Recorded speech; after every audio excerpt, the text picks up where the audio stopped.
Dilansir dari Wikipedia, Sultan Malikus Saleh adalah Sultan pertama Kesultanan Samudra Pasai. Ia memerintah mulai tahun 1267.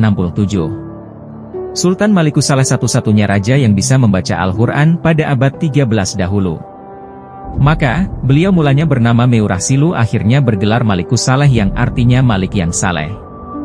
Ia adalah keturunan dari Suke Imaumpawet. Suke Imaumpawet adalah sebutan untuk keturunan 4 maharaja, Meurah bersaudara yang berasal dari Monher, Champa, yang merupakan pendiri pertama kerajaan-kerajaan di Aceh pra-Islam.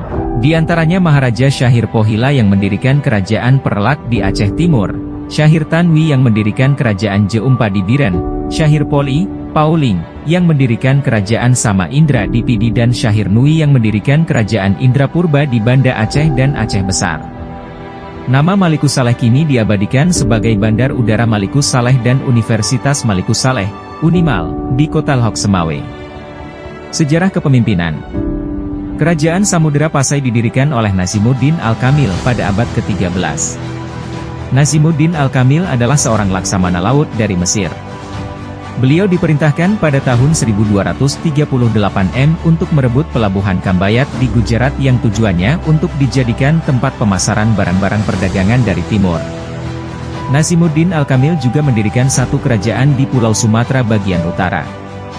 Tujuan utamanya adalah untuk dapat menguasai hasil perdagangan rempah-rempah dan lada. Beliau mengangkat Meurah Silu sebagai Raja Pasai pertama. Setelah naik tahta Meurah Silu berganti nama dan bergelar Sultan Malik As-Saleh.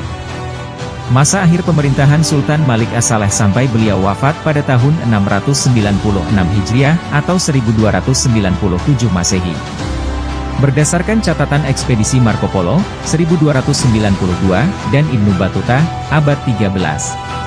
Pada tahun 1267 telah berdiri kerajaan Islam pertama di Indonesia, yaitu Kerajaan Samudra Pasai.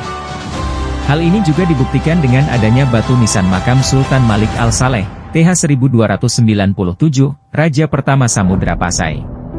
Kesultanan Samudra Pasai, juga dikenal dengan Samudra Pasai, atau Samudra Darussalam, adalah kerajaan Islam yang terletak di pesisir pantai utara Sumatera, kurang lebih di sekitar kota Lhok Semawe, Aceh Utara sekarang.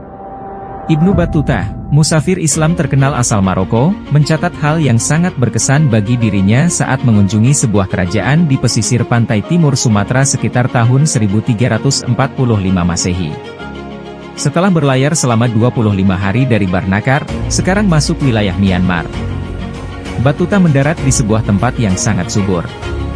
Perdagangan di daerah itu sangat maju, ditandai dengan penggunaan mata uang emas. Ia semakin takjub karena ketika turun ke kota ia mendapati sebuah kota besar yang sangat indah dengan dikelilingi dinding dan menara kayu. Kota perdagangan di pesisir itu adalah ibu kota kerajaan Samudra Pasai. Samudra Pasai, atau Pasai jika mengikuti sebutan masyarakat setempat, bukan hanya tercatat sebagai kerajaan yang sangat berpengaruh dalam pengembangan Islam di Nusantara. Pada masa pemerintahan Sultan Malikul Akhir, Samudra Pasai berkembang menjadi pusat perdagangan internasional. Pelabuhannya diramaikan oleh pedagang-pedagang dari Asia, Afrika, Cina, dan Eropa. Ibnu Battuta juga menceritakan bahwa, ketika ia di Cina, ia melihat adanya kapal Sultan Pasai di negeri Cina. Memang, sumber-sumber Cina ada menyebutkan bahwa utusan Pasai secara rutin datang ke Cina untuk menyerahkan upeti. Informasi lain juga menyebutkan bahwa, Sultan Pasai mengirimkan utusan ke Quilon, India Barat pada tahun 1282 m. Ini membuktikan bahwa Pasai memiliki relasi yang cukup luas dengan kerajaan luar. Berdasarkan cerita-cerita kunjungan negara lain, ada perbedaan pendapat mengenai kerajaan ini. Hal ini disebabkan karena ada yang memisahkan antara nama Pasai dan Samudera.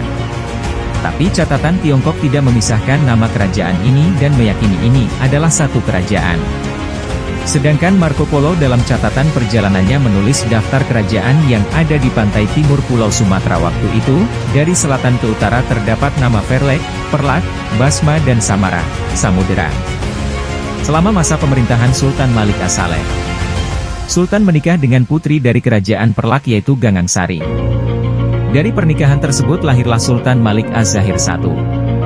Pada masa pemerintahan Sultan Malik Az-Zahir ini kerajaan mengalami masa keemasan. Sultan Malik Az-Zahir I memperkenalkan pertama kali penggunaan emas di lingkungan kerajaan. Hal inilah yang mengakibatkan kerajaan Samudera Pasai menjadi pusat perdagangan terbesar di Sumatera pada saat itu. Kerajaan juga menjadi terkenal sebagai tempat penyebaran agama Islam. Setelah masa pemerintahan Sultan Malik Az-Zahir I digantikan oleh anaknya Sultan Ahmad I. Namun tidak berlangsung lama karena suatu hal maka digantikan oleh anak dari Sultan Ahmad I yaitu Sultan Malik Az-Zahir II. Pada masa pemerintahan Sultan Malik Az-Zahir II, kerajaan Samudera Pasai didatangi oleh musafir Maroko terkenal dunia yaitu Ibn Battuta. Ibn Battuta menulis dalam kitab Rihlah ila el-Masyriq, pengembaraan ke timur, sekembalinya ke Jazirah Arab menceritakan bahwa salah satu raja di daerah Sumatera, menyambutnya dengan ramah. Beliau juga mengungkapkan bahwa pengikutnya bermazhab Syafi'i. Sayangnya pada masa pemerintahan Sultan Malik Az-Zahir II pada tahun 1345, kerajaan Samudera Pasai diserang oleh kerajaan Majapahit kemudian serangan kedua pada tahun 1350 sehingga membuat keluarga kerajaan harus mengungsi. Kejayaan Samudera Pasai yang berada di daerah Samudera Geudong, Aceh Utara, diawali dengan penyatuan sejumlah kerajaan kecil di daerah Peurela, seperti Rimba Jereum dan Seumerlang. Sultan Malikusaleh adalah salah seorang keturunan kerajaan itu yang menaklukkan beberapa kerajaan kecil dan mendirikan kerajaan Samudera pada tahun 1270 Masehi. Makam Abdullah ibnu Muhammad ibnu Abdul Qadir ia menikah dengan Ganggang Sari, seorang putri dari kerajaan Islam Perlak. Dari pernikahan itu, lahirlah dua putranya yang bernama Malikul Dahir dan Malikul Mansur. Setelah keduanya beranjak dewasa, Malikusaleh menyerahkan tahta kepada anak sulungnya Malikul Dahir. Ia mendirikan kerajaan baru bernama Pasai. Ketika Malikusaleh mangkat, Malikul Dahir menggabungkan kedua kerajaan itu menjadi Samudera Pasai. Saat itu Pasai diperkirakan mengekspor lada sekitar 10.000 bahara setiap tahunnya, selain komoditas lain seperti sutra, kapur barus, dan emas yang didatangkan dari daerah pedalaman. Bukan hanya perdagangan ekspor-impor yang maju. Sebagai bandar dagang yang maju, Samudera Pasai mengeluarkan mata uang sebagai alat pembayaran. Salah satunya yang terbuat dari emas dikenal sebagai uang dirham. Hubungan dagang dengan pedagang-pedagang Pulau Jawa juga terjalin. Produksi beras dari Jawa ditukar dengan lada. Pedagang-pedagang Jawa mendapat kedudukan yang istimewa di pelabuhan Samudera Pasai. Mereka dibebaskan dari pembayaran cukai. Perdagangan selain sebagai pusat perdagangan, Pasai juga menjadi pusat perkembangan Islam di Nusantara. Kebanyakan mubalik Islam yang datang ke Jawa dan daerah lain berasal dari Pasai. Eratnya pengaruh kerajaan Samudera Pasai dengan perkembangan Islam di Jawa juga terlihat dari sejarah dan latar belakang para wali songo. Sunan Kalijaga memperistri Dewi Saroh anak dari Maulana Ishak dengan putri Sultan Pasai, dan Dewi Saroh dikaruniai anak bernama Sunan Muria.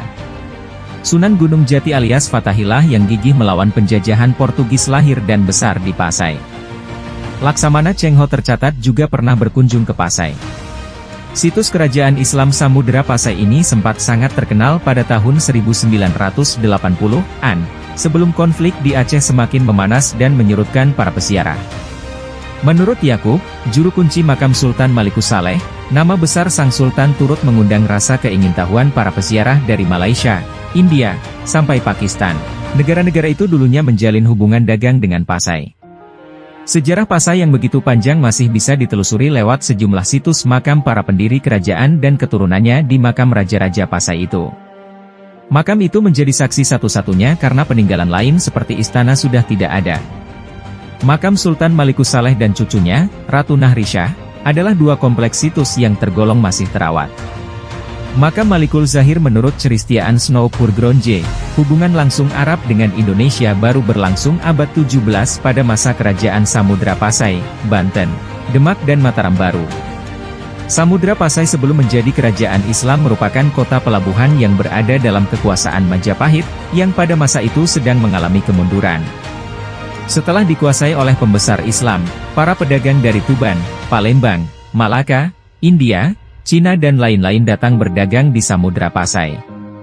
Menurut Ibnu Battuta, Samudera Pasai merupakan pelabuhan terpenting dan istana raja telah disusun dan diatur secara indah berdasarkan pola budaya Indonesia dan Islam.